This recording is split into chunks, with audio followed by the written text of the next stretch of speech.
Welcome to the Growing in Love for Life podcast, where it's all about saving and strengthening your marriage and creating the relationship you really deserve and want to have.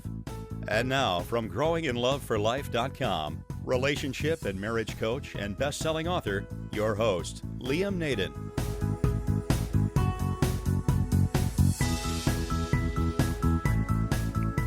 This is episode 23 of the Growing in Love for Life podcast. Hi everyone, it's Liam Naden here, and welcome to this week's episode. And I've got something pretty interesting to talk to you about this week, and I've called it the one thing you must stop doing if you want to save your marriage. And you know, the thing is that in my private coaching and with the people I work with in my Save Your Marriage program, I see lots of common themes, and these are, if you like, patterns of behavior that I see repeated over and over.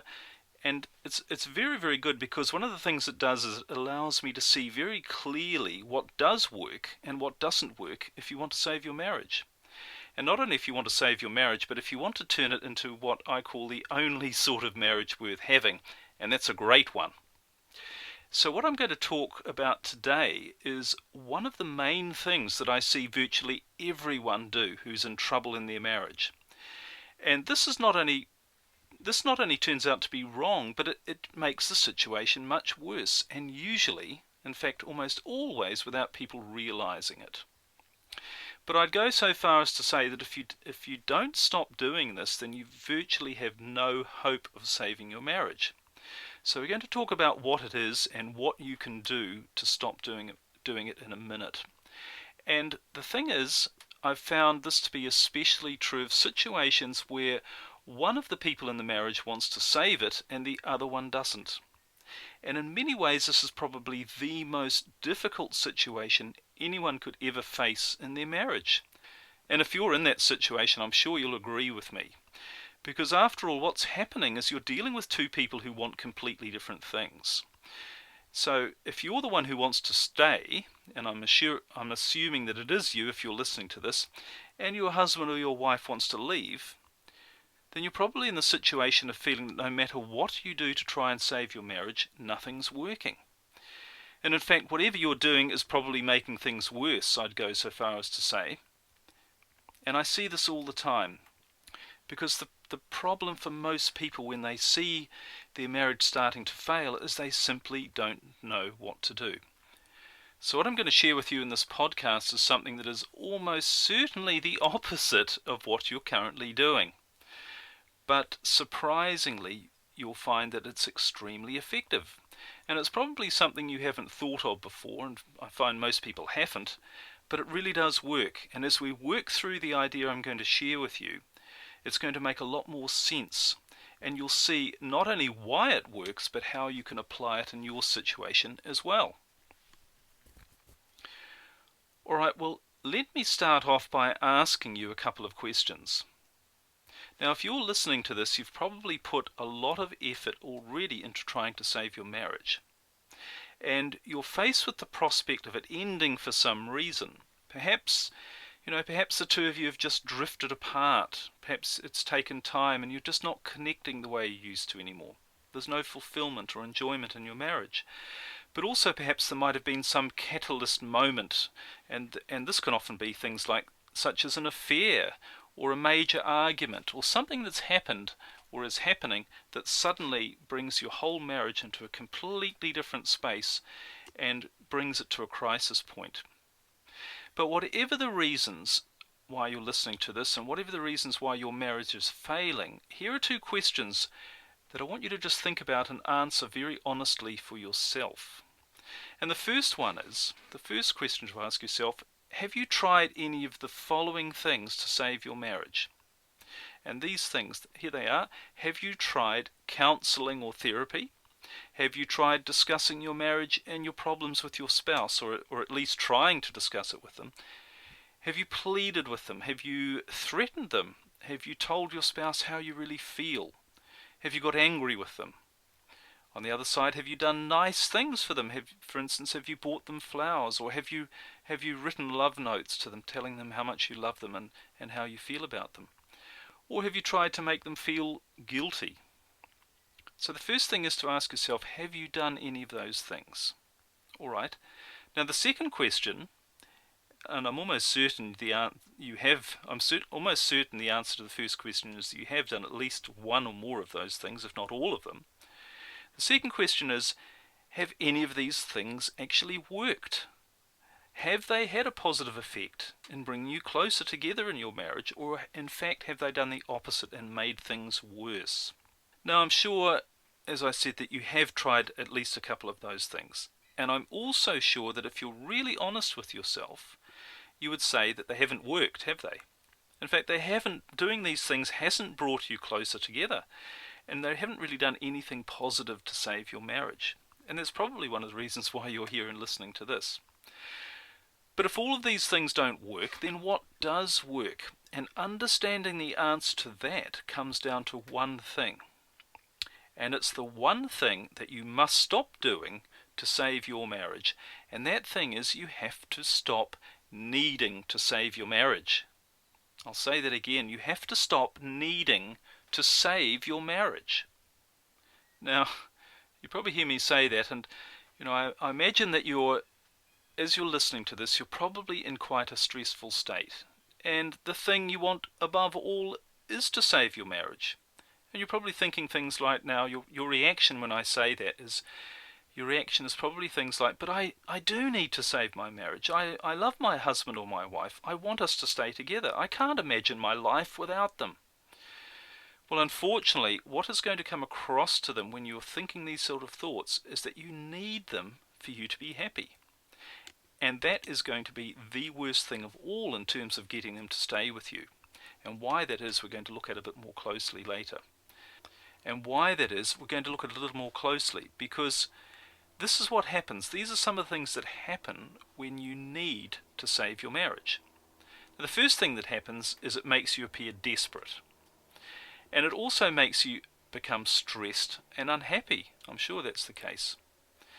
And another thing it does is, what you do when you need to save your marriage is you put additional pressure on your spouse. And by doing that, you're making them feel bad. When you come across as desperate and stressed and unhappy, you make them feel bad. You become needy. And that's actually, all of those things are going to make them want to be with you even less than they do now. So all this combined, all these negative feelings, if you like, mean that both you and your marriage are less desirable to your husband or your wife, and it's going to drive them further away even faster and further.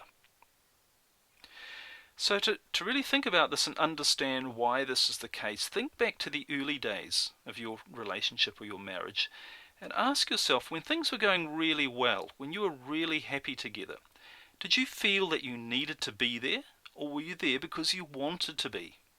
Now, if you're in a healthy relationship, then I'm sure it's because you wanted to be there. In fact, there was no pressure or thoughts that maybe things might go wrong. You were simply enjoying each other's company and the things you were doing together. And in fact, I'm also sure that at the time, if there was any pressure to be there, or feelings that you needed to be for some reason, then that was something that didn't make you feel good and actually probably detracted from your enjoyment of the relationship. So think about that and apply that to the present, and realize that feelings of pressure and you making your spouse feel that you need this marriage, it's only going to make things worse. Okay, so once you realize that feeling that you need to save your marriage is counterproductive, how do you actually stop those feelings? How do you stop feeling that desperate and that you really need to be in this marriage for you to be happy? And how do you do it in a way that's actually going to bring you and your spouse closer together rather than push you further apart?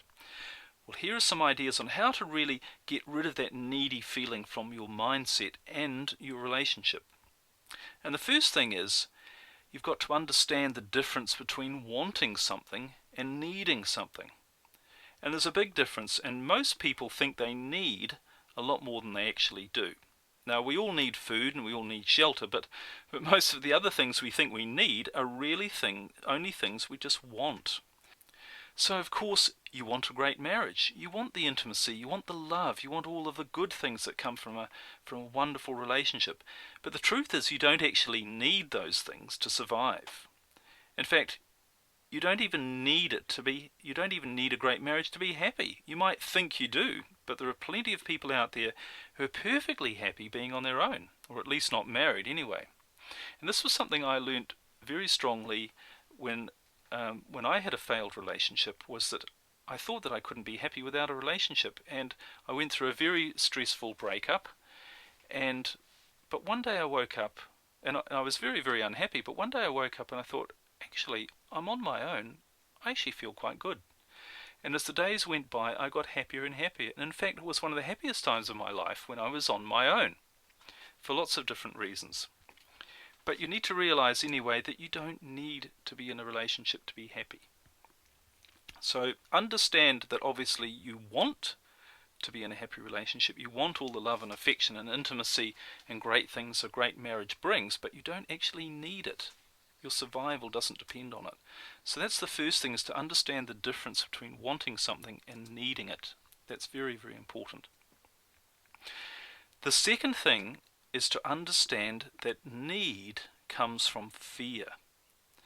Now, if you tell yourself that you need something, what you're really saying to yourself is that you're afraid that you're not going to have it. Now, this is really important, and I've covered this in some of my previous podcasts, but if you think that you need to be in a marriage or in a relationship, or that you need to be in the one that you're actually in, then ask yourself, what are you afraid of getting or losing if you're not in that marriage or relationship? So that's a really important question to ask yourself. What are you afraid of getting or losing if you weren't going to be in the current marriage or relationship that you have? So is it a fear of being lonely, or perhaps of not being loved? Or a common one is a fear of not being able to survive, not knowing how you're going to generate an income or make money to live. Or is it a fear of criticism or ridicule? That's common for many people. Or even just a fear of the unknown, that you don't know what it's going to be like if you weren't married to this person and you were, what would happen to you? So as I said, I have talked about this in at least one of my previous podcasts, and you might like to go back and listen to those, but you really need to identify your fears, the fears that are making you feel that you need to be in your marriage. So that's the second thing. Understand that if you need something, and if you feel that you need to be in your marriage and you can't live without it, then there are some fears there that you need to find out, you need to identify what they are. Alright, well, the third thing is to create a picture of your ideal life, one where you're totally happy and totally fulfilled in every way, but a picture as it would exist without your spouse. Without your spouse. What would that look like if you were totally happy, just having the time of your life, felt totally fulfilled, totally thrilled with your life, but your spouse wasn't actually there? Now, in fact, what you want to do is create two pictures here. The first one is a picture of you being on your own. What would your life look like if you were really, really happy and you weren't in a relationship at all, but you're on your own? And it's totally possible to create that. You just need to believe that it can, and start thinking, what would you be doing? Where would you be living if you could imagine yourself being really happy on your own? And one of the ways to do this is to ask yourself, what are some of the things that you would love to do, that you would be able to do if you weren't in a relationship? Or another way of saying it is things that you would love to do that you can't do if you were in a relationship. So, and this is a very interesting question. In fact, one woman I was working with, coaching, when we went through this exercise, she said to me that one thing she would love to do, but she couldn't do when she was married, one thing she'd love to do if she was on her own and that she used to love to do when she was on her own, is to flirt with men. Because when she was flirting with lots of different men, or at least some different men, that would make her feel really good. She loved the attention. She loved being noticed by men, and it made her feel really attractive. And she realized, or her her belief or her realization was that if she was on her own, she could do that. She wouldn't have to worry about a partner being jealous or being offended or upset. She could just do that. She could be totally open with people in the way she acted. So what are some of the things that you could do and that you'd love to do that you could only do if you were on your own, or would be easier to do if you were on your own? So that's the first picture. The second picture is to create a picture of you with your ideal partner. Now, this is not your current partner, your husband or your wife currently. Create a picture of your ideal partner and leave them out of the picture, just for the moment. Now, I know you want to be with them, and I know you want to think that they are your ideal partner, and I'm certainly not saying they're not. But just for the purposes of this exercise, you'll get the most value out of it if you create a picture of your life with your ideal partner, this imaginary person who makes you totally happy, meets all your needs, and gives you a wonderful life. What sort of partner would they be? What sort of person would they be? What would they be like? What would their personality be like? What would their qualities be like as a person? And what would the two of you be doing together? So in other words, you're creating a picture here of your ideal life in your ideal relationship, where you're totally happy. What are the things that you're doing? Who are you doing them with? What are they like? What are you like?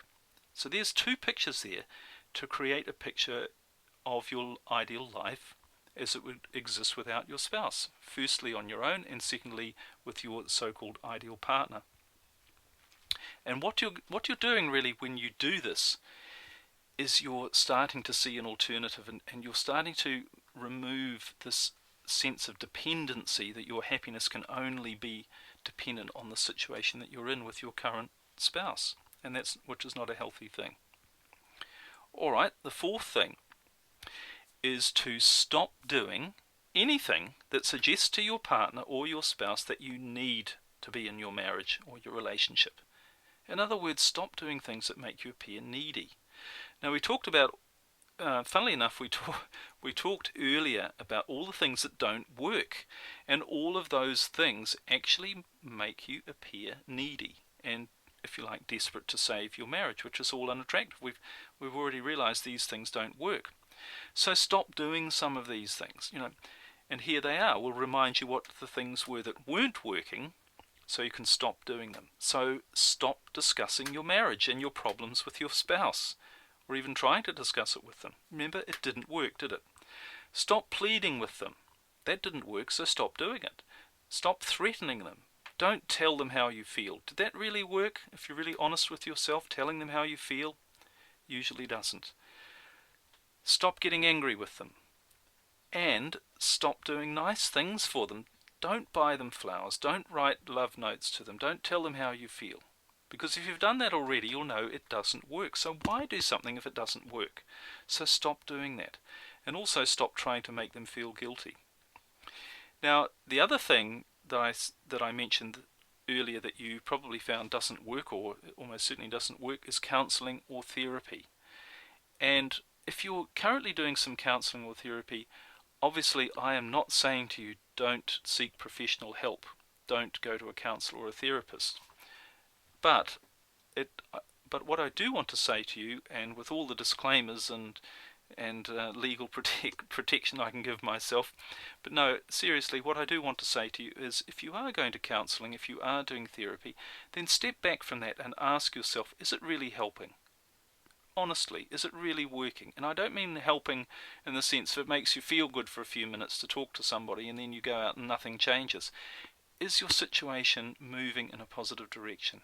If it is, that's great, but if it's not, really, is there any point carrying on doing the same thing? So that's all about step number 4. Stop doing the things that don't work, that suggest that you're trying really hard to save your marriage, which of course is sending the message that you need to be in your marriage.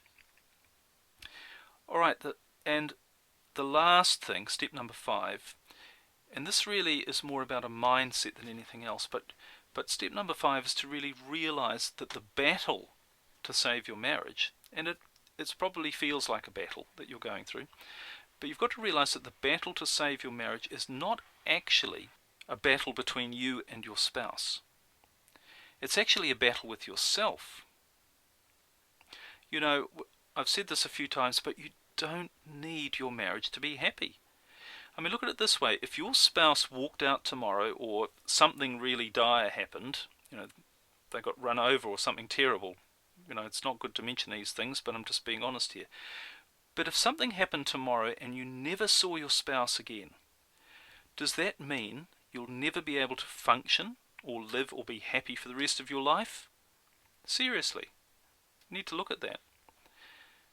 And I think you realise that the answer is no. No, you would find a way to move on.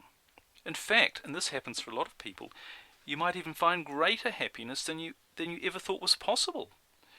A lot of unexpected things might happen to you, and suddenly you might find your life is actually a lot better. So it's very important to realise that you don't need your marriage to be happy. And again, as I said earlier, you want this relationship, you want this marriage, but it's important to, and it's absolutely fine if you want it, that's great, of course, but you don't need it. And that's the battle that's going on in yourself between what you think you want and what you think you need. So you've got to realize that that's actually the struggle. It's you coming to the realization, the strength, if you like, and the determination within yourself that you are going to be happy, because that is the most important thing. And ironically, the happier you are, the more attractive you're going to be to the world, including to your spouse. And they're probably going to then want to be with you. And that really is the way it works. Because at the end of the day, saving your marriage, I really believe, and from all of the work I've done with people, I've seen this to be so true. But at the end of the day, saving your marriage is really only about two things. And I go into great detail on both of these things in my Save Your Marriage program. But the two things are, firstly, saving your marriage is about making your spouse feel good. Pretty obvious. When your spouse feels good, they're going to want to be there. And some of the ways you do this are by communicating effectively with them, by learning how to meet their needs, but helping them to feel good and helping them to feel good about themselves. So that's the first thing. And the second thing that saving your marriage is all about is simply making you feel good. So the first one's about making your spouse feel good, the second one's about making you feel good. And one of the key ways to do that is to realize that when you need to be in your marriage, when you feel that you need to be there, you don't feel good. Pretty logical and obvious, isn't it? But that's really what it all comes down to. If you want to save your marriage, there's only two things that need to happen. One is your spouse needs to feel good being there, and secondly, you need to feel good. And a lot of people make the mistake of just focusing on the first one, and they spend all their time trying to make their spouse feel good and, loved and all that sort of thing. And that's fine, but you can't do it at the expense of the other thing, which is making you feel good. So stop feeling that you need to save your marriage. And I hope you'll really think about what I've talked about here, apply some of these ideas, and I'm pretty sure that if you do, you'll find that it's going to make a positive difference. And of course, if you want a faster and even more effective way to save your marriage, then please take a look at my Save Your Marriage program, which you'll find all the details of at my website, which is liamnaden.com/program, program. And in that program, we really go through what I show you as a step-by-step plan that's going to help you eliminate all the fears you have about your marriage, including the fear that we've covered today that you need to be there, and also how to effectively rebuild the attraction and communication between you, and to make you feel good and to make your spouse feel good as well. And this whole plan really, what it does is it brings the two of you back together to create a far more powerful relationship than you ever had before, because you also have much greater understanding of what makes your relationship work and also what makes it not work. So have a look at that, and as I said, the details are at liamnaden.com/program. So that's all for now. I hope you found this information useful, and thank you so much to the people who've been sending me emails and messages about these podcasts and what a difference it's made. I'd love to see you on my Save Your Marriage program sometime, and obviously if you'd like further help, that's the place where I can really give you a lot more effective coaching and ideas. But otherwise, the next podcast is in a couple of weeks, and I'm looking forward to talking to you then. So thanks for listening, and bye for now.